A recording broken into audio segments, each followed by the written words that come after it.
Olá, neste vídeo eu venho fazer um comparativo entre essas duas objetivas. Este vídeo vem no segmento do vídeo que fiz a introdução às teleobjetivas e do vídeo onde eu comparei a 100-400 com uma 200-600.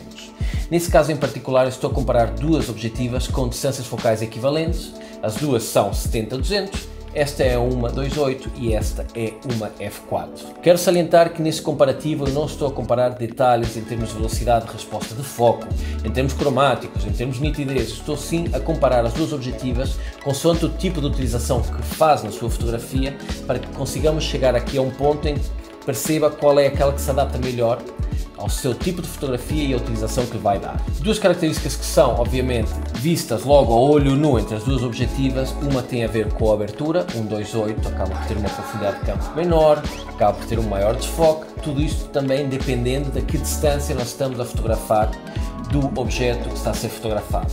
Em alguns tipos de esporte, em que estamos a uma distância já média-longa, as duas podem nos vir a dar resultados semelhantes, seja 2.8, seja f4. A única diferença que vamos ter aí é realmente ter uma imagem mais luminosa. Para isso vamos ter que fazer recurso ao 2.8 do que poderíamos fazer nesta f4. A segunda característica, claro, que tem a ver com a própria dimensão das objetivas. Como vemos, esta, por ser uma objetiva com uma maior abertura, ela tem um maior diâmetro de boca e ela acaba por ter um tamanho maior do que a objetiva f4. Quero chamar a atenção que vejam que, como ela não é telescópica, isto é, consoante eu mudo a distância focal, a objetiva não cresce ou fica mais compacta.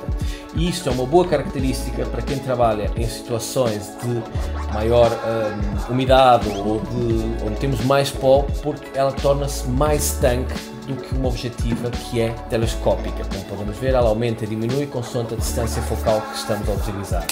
Contudo, esta objetiva acaba por ser muito mais interessante para aquelas pessoas que vão levá-la em viagem e que têm que levar pouca bagagem, porque ela consegue ficar bastante mais compacta do que a objetiva 2.8, quase do tamanho de uma 24-70. Quero salientar, é um detalhe, mas para alguns de nós é bastante importante, é que nos parassóis da f4 nós não vamos encontrar qualquer abertura, e no parasol da 2.8 nós temos aqui uma pequena abertura. Para aqueles que não sabem, para que é que serve esta abertura?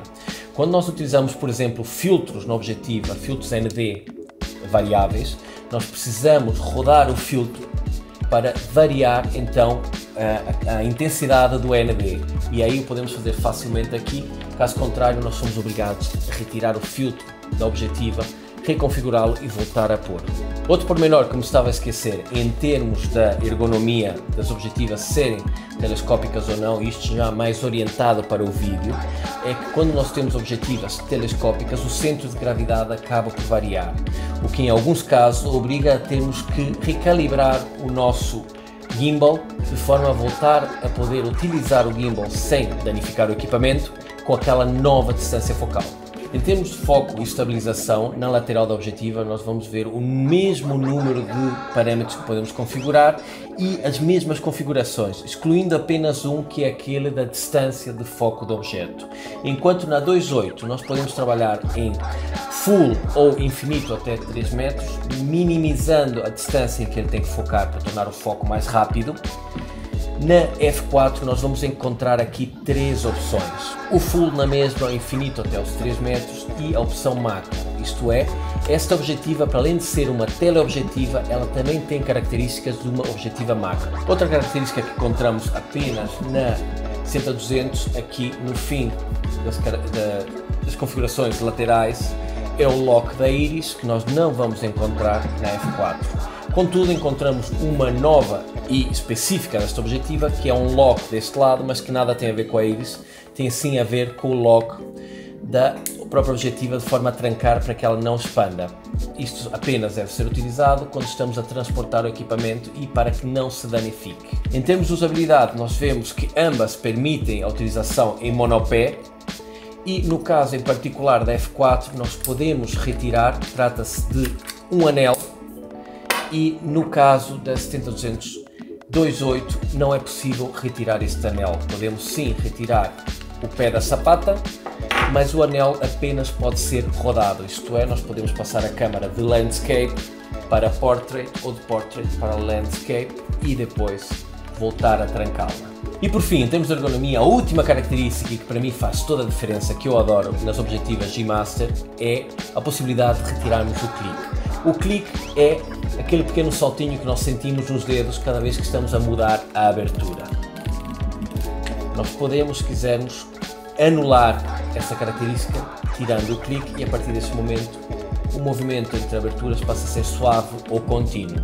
Isto também pode ter alguma utilização em termos de vídeo, de forma a não vibrar o corpo e a objetiva. Em termos de performance, agora sim vamos ver coisas mais diretamente relacionadas com o resultado que nós vamos obter. Esta segunda série da 70-200-2.8 passou de ter um motor de foco a ter dois motores, isto é, nós temos dois objetos em movimento, o que nos permite encurtar o tempo de focagem de um ponto para outro em 50%, porque estão a acontecer dois processos, ou está a ser encurtada a distância para a metade ao ser realizada por dois motores, o que faz com que essa objetiva seja incrivelmente rápida em termos de focagem. E por fim, no que toca à qualidade da imagem final que nós vamos obter, a própria marca já nos diferenciou essas duas objetivas por estarem duas famílias distintas. Nós temos aqui, como podem ver, uma objetiva da série G e nós temos aqui uma objetiva da série G Master, que acaba por ser uma objetiva com um acabamento e um standard de qualidade óptico muito mais elevado. E isto obviamente vai fazer com que essas duas objetivas tenham também uma diferenciação significativa em termos de preço, não só pela construção interna, pela característica dos motores, como também pela própria abertura que esta objetiva nos permite obter e que por sua vez vai impactar em todos os elementos ópticos que encontramos nela. Mas vamos àquilo que realmente interessa e que podemos tirar maior partido deste vídeo. Já apresentei as características das duas objetivas, mas a pergunta que se coloca é, então, e qual é aquela que é mais interessante para mim, para a minha utilização? Qual é que me recomenda? Isto vai depender muito do tipo de fotografia que vocês fazem. Eu vou dar o meu caso pessoal. Primeiro, eu escolhi a 70-200-2.8 por várias questões, mas agora, depois de apresentar as características das objetivas, vamos à pergunta que realmente traz aqui alguma mais-valia a este vídeo. Qual é a objetiva mais adequada para a minha utilização? Eu vou dar agora alguns exemplos. Vou começar pelo meu próprio exemplo. Eu optei por essa objetiva, uma 70-200-2.8 G Master. G Master dá-me uma melhor qualidade óptica, ter uma abertura 2.8 vai me permitir, de acordo com o meu estilo fotográfico, ter um maior bokeh, um maior desfoque, e optei por uma objetiva que fosse mais estanque ao não ser telescópica. Obviamente, o que é que eu perdi com esta objetiva? Tenho mais peso, tenho mais dimensão, o que significa que é mais difícil ou que vai custar mais em termos de transporte. Eu costumo levá-la, eu não sou um fotógrafo de viagens, portanto ela costuma ir bem condicionada para os locais onde eu vou fotografar, seja numa pele ou seja numa mochila ou num pequeno carrinho, portanto ela não vai às minhas costas. Para as pessoas que procuram uma boa teleobjetiva para uso pessoal, para viagens, ou que são fotógrafos de viagens e querem ter um material mais leve, mais compacto, eu claramente aí optaria pela 70-200 F4, onde eu não procuro tanto esse desfoque. E volto a dizer, atenção, cuidado com a questão das aberturas. Há muitos mitos relacionados com as teleobjetivas e eu esclareço isso no vídeo de introdução às teleobjetivas, onde falamos disso. Às vezes as pessoas têm cegam um pouco pela questão da abertura e depois nas condições onde fotografam no dia a dia vão acabar por fotografar a F4 nas duas, ou o 2.8 nesta objetiva e o F4 nesta vão dar-nos um mesmo acabamento nas fotografias, portanto tenham atenção a isto. E por fim, obviamente, há aqui uma diferença em termos de investimento. Tem que enquadrar dentro da vossa capacidade de investimento e daquilo que querem investir face ao retorno que vão tirar da fotografia, se querem investir numa 70-200 G Master 2.8 ou se querem investir numa 70-200 G, que também tem muito boa qualidade e que acaba por ter uma abertura F4. Espero que esse vídeo tenha esclarecido as vossas questões e até uma próxima.